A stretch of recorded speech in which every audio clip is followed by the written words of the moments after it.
Today, we are going to be talking about a case that happened back in 2009. So let's go ahead and get into it.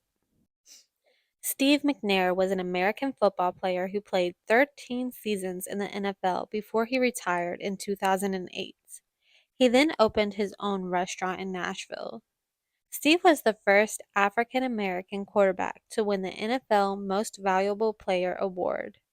Steve had two sons with two other women before he married his wife, Michelle McNair, on June 21st, 1997, and they were together till the day he died. They also had two sons together.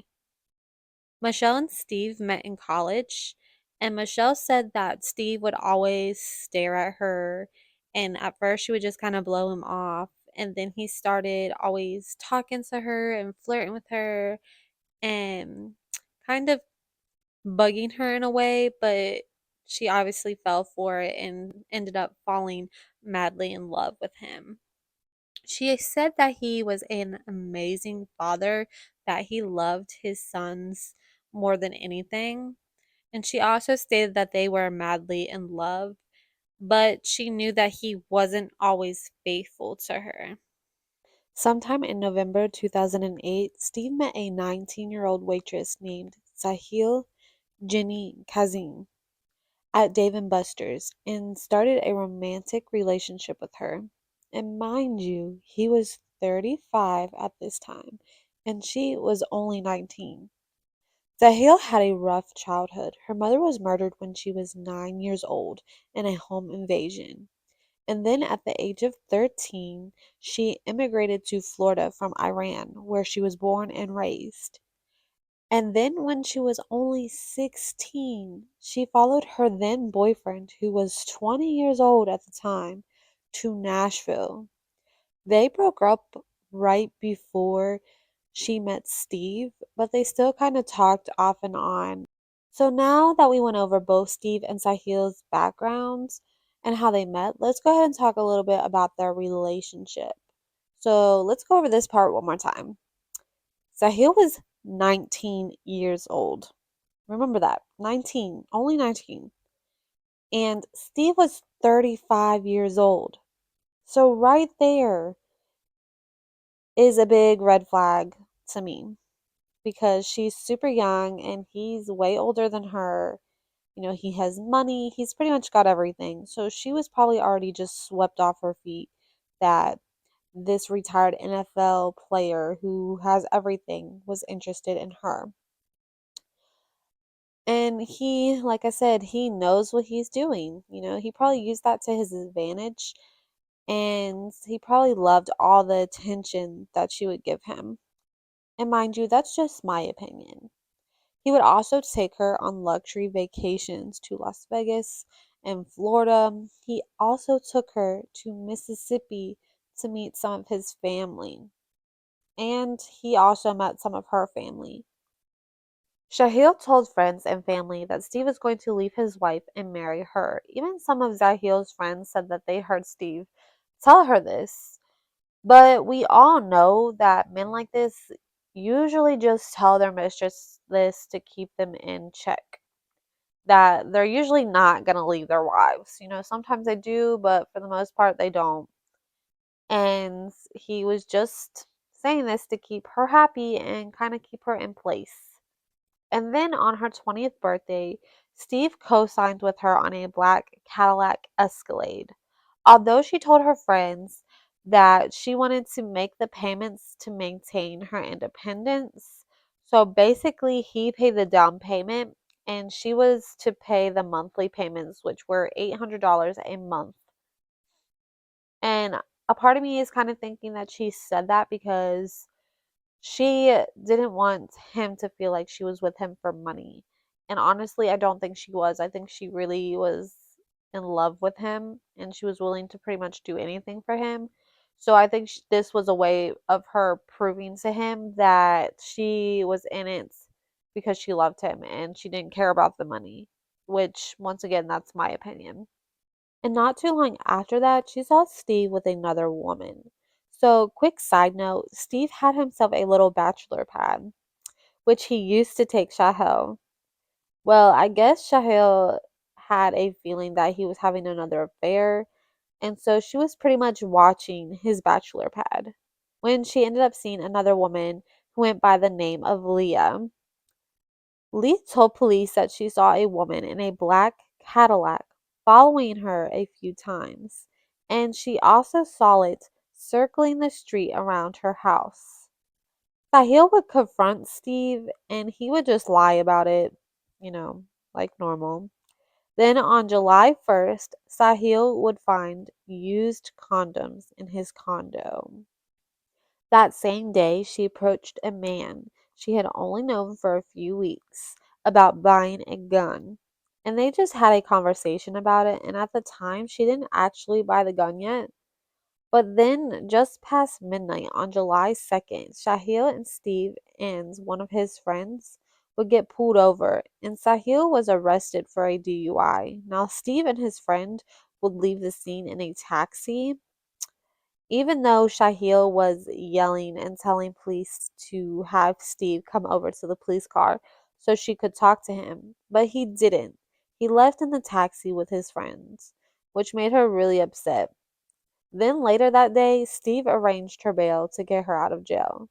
Now, I'm not sure if this part is true, but it is said that he had someone else pick her up while he was with his other mistress. Now, after this situation, she called back up the man she was talking to about the gun, and he met her at her job and sold her the gun for $100. So now at this time, Sahil was just so stressed out, not only from the man that she loved, but she was also really struggling financially. Her roommate at the time had decided to move out, leaving Shahil to pay all of the rent on her own, which was $990, on top of all of the utilities. And then on top of that, she had given her old car that she had before the Cadillac to a friend to take over the payments. And she had just found out that this friend wasn't paying the payments and had actually abandoned the car. So now she owes all the back payments on top of paying $800 a month for the Cadillac and all of the rent on her own. On July 3rd, 2009, Steve was spending the day with his family. He had taken his sons out to go fishing. His wife said that the whole day his phone was going off nonstop. Records show that Chahel was calling and texting him that whole day. The text between the two started at 10 a.m. that morning, with her saying she was so stressed out financially and that her chest was hurting, saying that she might need to go to the hospital. It really sounded like she might have been having a panic. It really sounded like she might have been having a panic attack from what she was describing. Steve ended up transferring $2,000 into her account to help her out. Then that night, she started texting him again, saying she needed to see him and that she wanted him to stay with her that night. She told him that she was going over to the condo and that the door would be unlocked. So at 11 p.m., he put his sons to bed and he drove over to his condo. And in the early hours of July 4th, 2009, at the age of 36, Steve was shot 4 times, twice in the chest and twice in his head, while he was asleep on the couch. Sahil then sat next to him and shot herself in the head at the age of 20 years old. Police ruled their deaths as a murder suicide. So let's get into the different theories that are out there, and then at the end, I'll let you guys know my opinion and what I think happened. So, one theory is that Steve's friends might have had something to do with their murders. So, their bodies were found by Steve's two friends, Wayne Neely and Robert Gaddy, who called 911. But it is said that Wayne was actually the one to find them and that he walked in and he saw them, but he thought they were asleep. And then he went into the kitchen, got himself a drink, and then he turned around and saw that they were dead.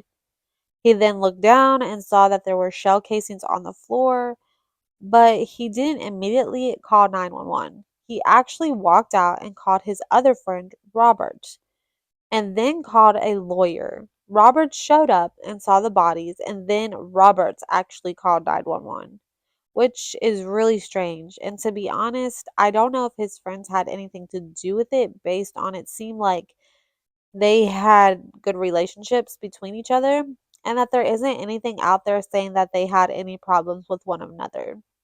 So I'm not really sure what the motive would have been, but it is strange to me that he didn't immediately call 911 and that he called his friends and a lawyer. Like, that's really strange. But, I'm not really sure because there's no evidence, like I said, of them having issues or any other storyline out there.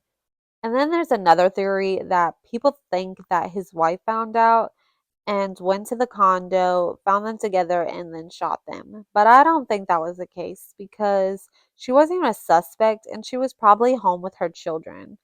And I also don't think that she didn't know that he was having affairs. I mean, I don't know how she wouldn't have known. It seemed like he was out a lot and not home very often. And I mean, at this time, he had already retired from the NFL, so there was no reason that he shouldn't be home every single night. And from what I hear and what I've seen, he wasn't home often. Like, he spent a lot of nights away from the house. So I feel like she knew. I mean, she had to have known that he was with other women. Once again, that's really my opinion, but as a woman, I feel like she knew. And I feel like at this point, she was like, I have the house, I have money, I have cars, I have nice things. So she would just kind of turn the other cheek and kind of pretend like it wasn't happening. Plus, the biggest reason why I think that she didn't kill Steve, Steve didn't have a will. So when he died, all of his assets were frozen, which basically left her with nothing. So I don't think she would have killed Steve knowing that he didn't have a backup plan for once he passed away. Like, he didn't have a will, he didn't have insurance, life insurance, he didn't have nothing to leave her and the children with.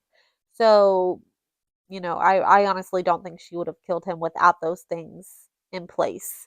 Now, if she was planning on killing him, I think she would have went ahead and put out a big life insurance policy and made sure he had a will and all those things first before she would kill him. That's just my opinion. So, my honest opinion, I think Shahil did kill Steve and then herself. Her life was crumbling around her and she was losing everything. And on top of that, she found out that the man that she was in love with had another affair and probably wasn't leaving his wife. She bought the gun. She even told people she worked with that it would be better off if she was dead. And she kept talking about how bad her life was that day before her death. And then the gun residue was on her hands. Every sign kind of pointed to that she committed this crime. And yes, there are some strange situations to this case, but all the evidence points to Shahil and that she committed this crime. So, what do you guys think? Do you think Shahel did this, or do you think there's more to the story? Let me know down in the comment section below. And thank you so much for watching. And don't forget to hit that like and subscribe button. And I'll see you next time.